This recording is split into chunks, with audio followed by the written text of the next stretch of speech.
Hello, Zebstrika Army! My name is Jacob Azawis, and I'm your coach of the Green Bay Pikachus, and this is the semifinals, aka the Sun Division Finals for the NPCC, the National Pokemon Competitive Conference, Season number 2, where we're having a rematch with UturnCrobat, aka Brad, and the new London Zoroarks. If you guys remember correctly from week number 4, they beat us 3-0 with a Scalpede sweep, and then finishing the job, I believe, with Mega Lopunny, but that will not happen again. I was actually hell-bent on winning this match, and I was not going to take no for an answer. So I team prepped as well as I could, and that's going to happen. And hopefully we're going to be able to make the championship game in our very first draft season, and that would be wonderful. And if we actually make it to the championship, winning the championship would even be a better success. So with that being said, I'm not going to reveal Brad's team once again, as we already did that in week number 4, but his team will be in the description down below. So if you want to check that out, be my guest. That would be great. I'm not going to reveal, only the 6 that he brought is what I'm going to reveal, and then I'll reveal my 6. The 6 he brought were Bronzong, Nidoqueen, Scalpede, Sneasel, Zapdos, and Vaporeon. So I was thrilled to death when I did not see that he didn't bring Victini, because Victini was an enormous threat to my team and could put in a lot of work, so I don't understand why he didn't bring it. His Sub-Will-O-Wisp, Blue Flare Thunder set would have put in so much work, and I am thrilled that he did not bring it. And my 6 are as followed: Milotic, Amoonguss, Bisharp, Mamoswine, Terrakion, and Latias. Latias and Amoonguss are defensive with Rocky Helmet, because I want to chip damage on Mega Lopunny as well as the other physical threats like Scalpede and Sneasel, the Mega Lopunny, etc., etc. But he didn't bring Mega Lopunny or Victini or any of those things besides Scalpede and Sneasel. And even Bronzong, that would be nice on. So, and then, because basically the whole goal of the team was to surround ourselves with Mamoswine, a Mamoswine cleanup with Life Orb at the very end, with either Life Orb Ice Shard, Icicle Crash, Earthquake. We have to play around his Scarfer and that Scalpede, so that is for sure. We have SD, Sucker Punch, knockoff Iron Head, Bisharp, because we can set up on the Vaporeon, because we do have the Lumberry. Terrakion is there just to set up the rocks with the Focus Sash, and if we keep rocks off his side, or our side of the field, we'll have that Sash attack for Scalpede, which will be nice. And then we have Rakan, very defensive Milotic, or mixed defensive Milotic, so there is that. We're going to lead Milotic as he is going to lead his Vaporeon, and as soon as he switched out before me, that revealed either A, he was Choice Scarf, or B, he had a lot of speed in Vaporeon, so I saw that right away, and I'm just like, kind of going to play around that now, so I'm not just going to lead Mamoswine in there to get Earthquake damage when he could be Choice Scarf now, so nope. He goes into Zapdos on my Milotic, and then as I switch into Amoonguss, so predicting the Heat Wave, just in case it's on offensive Zapdos. I didn't want any part of that because we are physically defensive, as he does get the unfortunate burn, which isn't too crucial to the outcome of the match, but it's still kind of annoying, and it was kind of a nuisance for my team. So I'm going to go into a Mamoswine in case he wants to Volt Switch out, not wanting to take a Life Orb Draco. Spoiler, we're Rocky Helmet, and we don't have Draco. We just have Psychic, Roost, Toxic, and Defog in case he wanted to Spike Stack us with Scalpede. We needed a way around that, so there's that. And he goes into Vaporeon, which kind of revealed that he was Choice Scarf, so I am switching to Amoonguss 100%. If he wants to Ice Beam, that's fine. I don't care. Amoonguss is the safest play. If it gets burned, it gets burned. I don't really mind too much. As he does Baton Pass, which really good for initiative, back into Zapdos. So we have to go right back into, well, not right back into, we go into Terrakion as he goes for a Heat Wave and misses. Now it's kind of important because their Sash is still intact, and he didn't know that. So I go for my Stealth Rock right here because it is the best play at this current moment as he goes into Nidoqueen. I wanted to get the rocks up because UturnCrobat, him having U-turn on Zapdos kind of told me he doesn't have Defog because he's got Heat Wave, Roost more than likely, and Thunderbolt for Stab as he reveals Roar as we go into Milotic, and it roars us into Mamoswine. And I'm just kind of playing it safe. I knew Bronzong was more than likely coming in because it's a really good Mamoswine counter, and I wanted to click Knockoff because I was pretty sure that he was Colberberry. But I don't know, I guess I should have clicked Knockoff. Either way, we're going to get rid of Nidoqueen's item. And he doesn't reveal Leftovers, so I'm more than likely 100% positive he's Colberberry at this point. And he does just go for his Stealth Rocks at this point. Not too crucial because it doesn't really hurt our team. We have nothing weak to it. Everything's either neutral or resist, so I am okay with that. And I am just going to actually go for the Stun Spore because I don't have Spore. I have Stun Spore this week because I wanted to try to paralyze things like his Victini, his Sneasel, his Scolipede. Scolipede was the big one, is barring him having sub.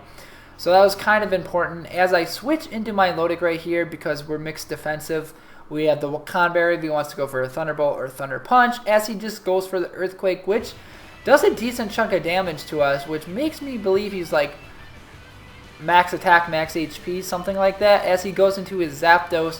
And I just go for the Recover because I want to keep my longevity up, and I know this is going to be a long battle, and I know I need all my HP I can get, so every turn is going to count in case this comes down to time, because our last battle almost came down to time. A lot of battles against Brad do come down to time, as he gets a crit on the U-turn. And I knew I just wanted to go for Ice Beam here because I knew more than likely he was not going to go for Thunderbolt. He was going to predict me or switch out with U-turn or go for Initiative with U-turn. And I should have went for the Scald, honestly, because if I thought that process, but I don't know.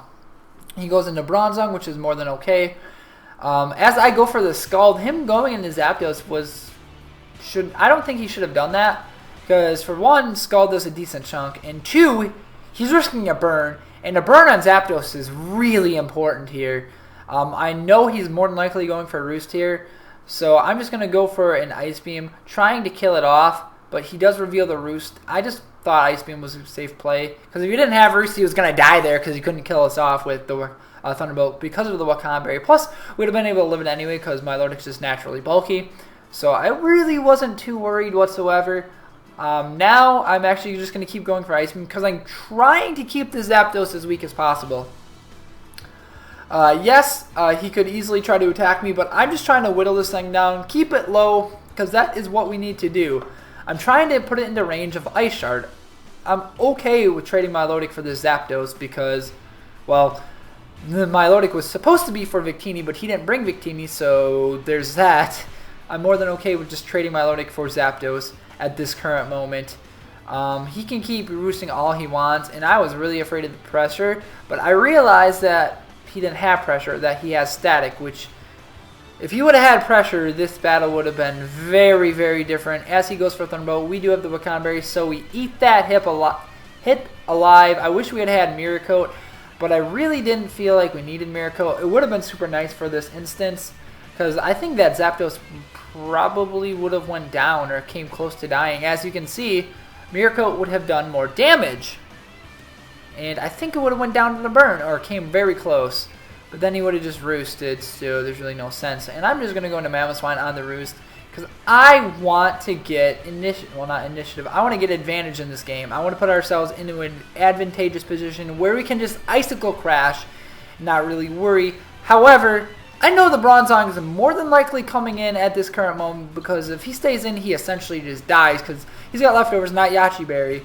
So we're clicking knockoff to try to get rid of those leftovers on the Zapdos because that's getting pretty annoying.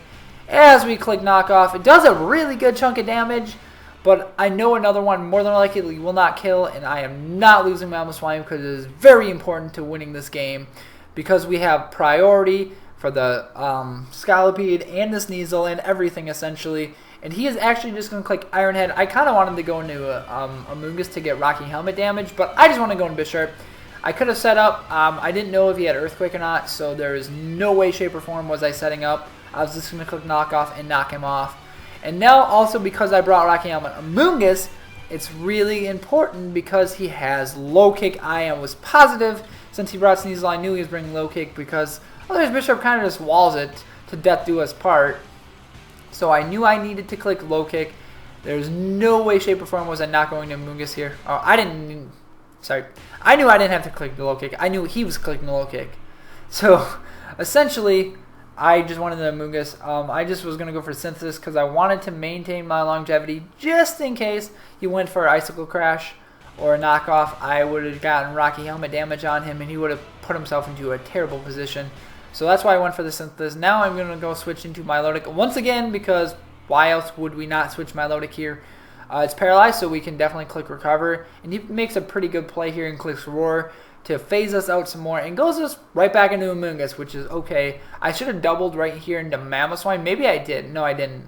I should have doubled the Mammoth predicting Zapdos because it was so painfully obvious that he was going Zapdos, but I clicked Giga Drain as a safe play.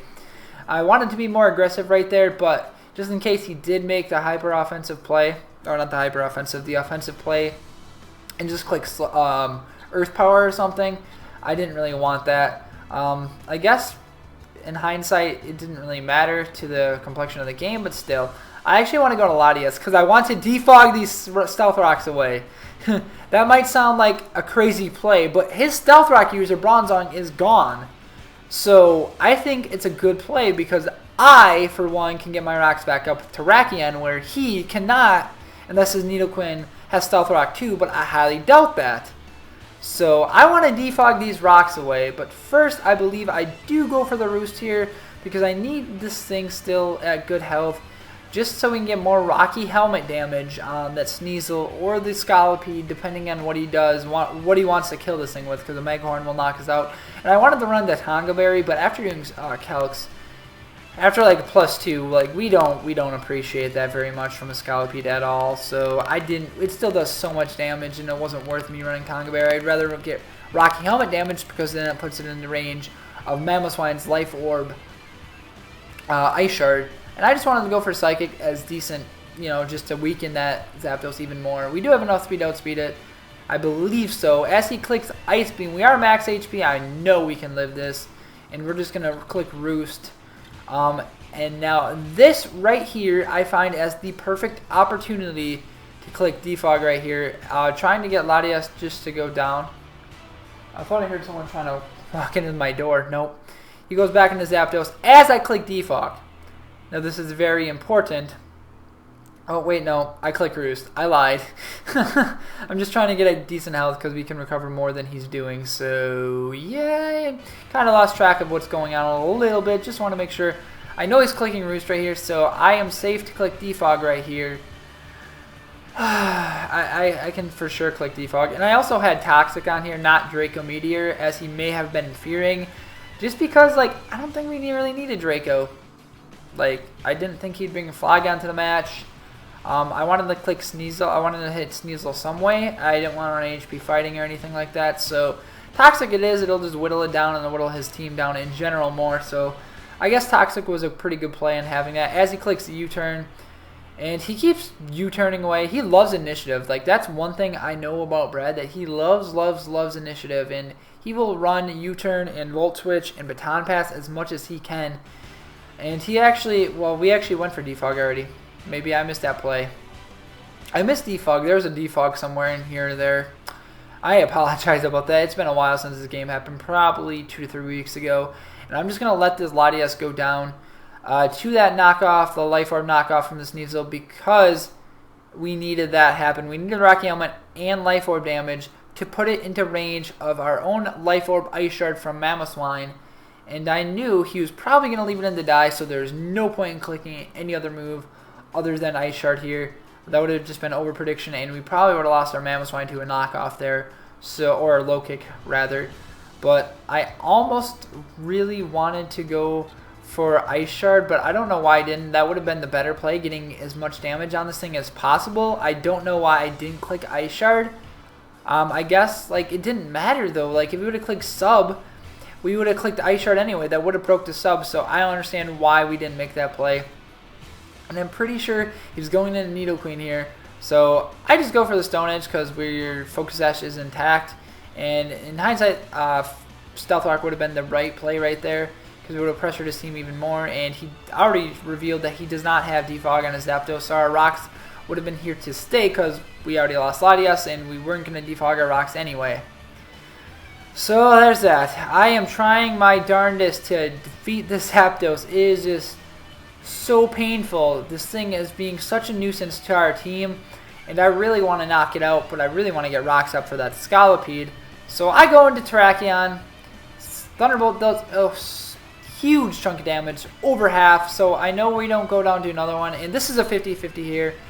If he predicts us to go for rocks, he knocks us out, but he knows Zapdos is very integral to him winning this game, so he needs to keep it well and healthy. So we go for our rocks. We are ballsy, and I figured the Nidoqueen was always going to switch into our Terrakion every single time. I'm guessing he was probably Shukaberry for an Earthquake on Terrakion, but I had no reason to not do that. Like, now I have no reason to not click Recover, so let's hope I make the right play here and click Recover. I could have easily clicked Ice Beam and gotten rid of the Zapdos, but I really needed to maintain longevity for this Milotic because timer is starting to go down. I believe there's about 10 minutes left in the battle here, and a lot of battles with Brad go down to the wire, and they take a while. I can't remember how many turns this battle was, but I just want to knock this thing out. I figured he would go for a Thunderbolt, and I know we can live because Milotic is so very bulky, and we do get the knockout on Zapdos and finish Zapdos off, which was very important to us winning this game. Now, I'm just going to go legitimately right into Terrakion, because right now we have Bisharp, Milotic, and Amoonguss left, and Terrakion. So Terrakion's not useful whatsoever, really, because he's got a Scarf Vaporeon, or so I think, and Nidoqueen left, which walls us. And the Scolipede essentially just knocks us out because it is Speed Boost, and it would naturally outspeed us anyway, unless he's not running enough speed, so I guess it didn't really matter. Maybe he is running enough speed to outspeed Terrakion naturally, so he can outspeed a Scarf Terrakion at +1. That would make sense to me. But he just does knock us out with an Earthquake, which was the correct play because we went to Amoonguss right there, which I guess we could have. He could have easily went for Mega Horn, gotten Life Orb and Rocky Helmet damage, which would have been really bad, but I didn't want to go into Amoonguss yet. Now I'm going to click Stun Spore because I absolutely need to. And he goes into Nidoqueen. Well, I think I click Stun Spore, or do I click Giga Drain? Nope, I click Synthesis because in case he wants to Mega Horn me, I can kind of stall him out a little bit and win with Life Orb, Rocky Helmet damage, which is kind of a little cheap way to win, but this is the champion, or the semifinals, the championship of the Sun Division. I'm not going to let this game just lose. I'm not going to just lose, and I'm going to click Recover because I absolutely have to. This game is coming down to the wire, and if I don't click this move right here and right now, we are in so much trouble. I'm not even kidding you guys. We're in so much trouble as he clicks Toxic, and I believe this is the last turn of the battle right here and right now. So if it is, it is. If it's not, it is not. But I believe it is, and we actually defeat UturnCrobat and the new London Zoroarks because we have more Pokemon. Well, not more Pokemon. We each have 3 Pokemon left, but our Pokemon's HP were higher than his Pokemon's HP, which is what gave us the victory. So the timer ran out, but that does not mean we lost. We won because our Pokemon's HP were higher than his, and I knew that might have been a thing, so I absolutely had to maintain my Pokemon's health, and in the end, it paid dividends that our Milotic clicked Recover at the end. Regardless, he had like about a half health Scolipede left, and he had like a full health Nidoqueen, so at the very least, we were going to win because our HP were higher, because we had a full health Amoonguss, I believe, because we had just gotten a Regenerator, and our Bishop was at near full, I believe, because it hadn't done much the entire game aside from knockout Bronzong. That's the only time it came in. Plus, we could have gotten a little sweep at the end with Bisharp anyway, with Sucker Punch if need be, if we got the +2. So either way, more than likely, it was going to be our game, which would have been really important. But nonetheless, I had fun with this game, and I'm so ecstatic that we are in the championship of the NPCC Season 2, where we will be facing Juancito Marvel and the Amityville Haunters. That game will be up in a few days, not like a week, because that game's already happened. I already know the outcome, but I'm not going to reveal it, because why would I do that? That'd be spoiling good YouTube content right there, ladies and gentlemen, Zebstrika Army. But with that being said, I am your Green Bay Pikachus. We are 8-2, and we are in the championship of our first ever draft league. And that'll be coming up in a few days. Maybe I'll even upload the team builder. You never know. Thanks for watching, Zebstrika Army. Have a great day, and I love you all so very much. Adios, Zebstrika Army. Bye-bye.